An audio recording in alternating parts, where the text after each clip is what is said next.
Assalamualaikum warahmatullahi wabarakatuh.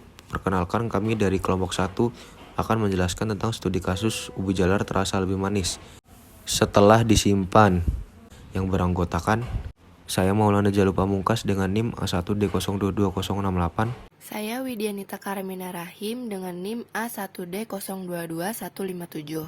Saya Zakirah Mufidah dengan NIM A1D022163. Tanaman ubi jalar. Tanaman ubi jalar yang memiliki nama latin Ipomea batatas ini mempunyai daya adaptasi terhadap lingkungan yang luas.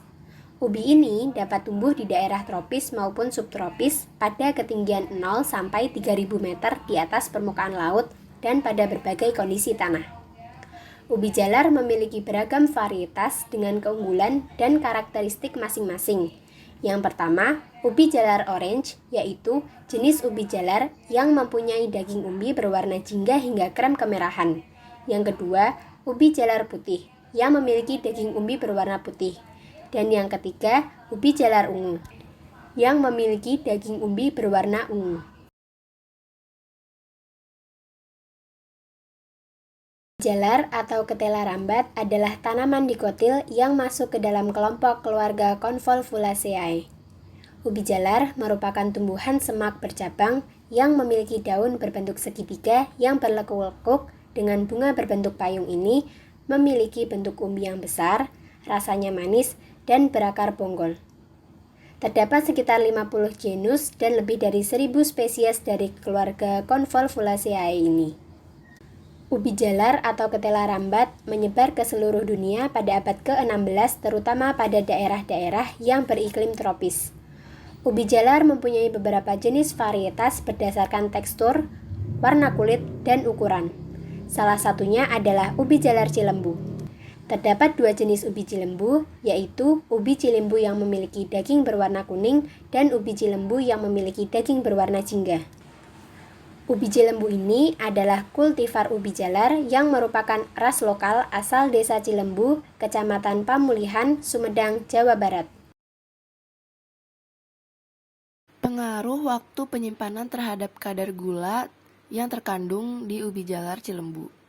Lama waktu penyimpanan ubi jalar cilembu berpengaruh pada hasil kadar air, pati, dan gula yang terkandung. Hal tersebut diakibatkan dari jumlah dan aktivitas enzim amilase yang berbeda-beda. Dengan adanya proses hidrolisis pati oleh enzim amilase, menyebabkan peningkatan pada kadar gula yang terkandung di dalam ubi jalar setelah panen.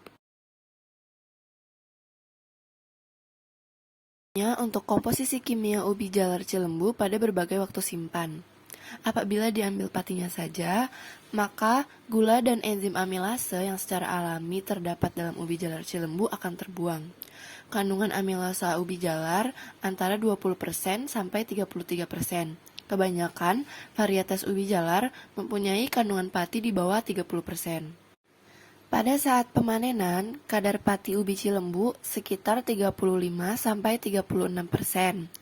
Dan seiring dengan waktu penyimpanan, maka kadar pati ubi cilembu sampai 31,37% untuk nirkum oranye dan 33,46% pada nirkum kuning. Kesimpulannya adalah selama masa simpan, kadar pati dalam ubi cilembu akan mengalami penurunan. Hal ini disebabkan oleh enzim amilase yang mengubah bentuk pati menjadi gula. Peningkatan aktivitas amilase akan berkorelasi dengan penurunan kadar pati ubi dan peningkatan glukosa karena enzim ini mengubah pati menjadi karbohidrat dengan rantai yang lebih pendek. Peningkatan kadar glukosa dan fruktosa juga dapat terjadi sebagai akibat dari pemecahan sukrosa. Hidrolisis sukrosa menjadi glukosa dan fruktosa menghasilkan ATP untuk pekerjaan sel atau digunakan untuk sintesis molekul lebih lanjut seperti pati dan selulosa. Pada masa ini pula kadar gula utama yang meliputi glukosa, sukrosa, dan fruktosa terus mengalami peningkatan. Jadi dapat disimpulkan bahwa masa simpan mempengaruhi komposisi kimia ubi jalar cilembu terutama kandungan pati dan gulanya, sehingga semakin lama disimpan akan menghasilkan rasa yang lebih manis. Terima kasih, sekian dari presentasi kami. Adakah yang akan bertanya?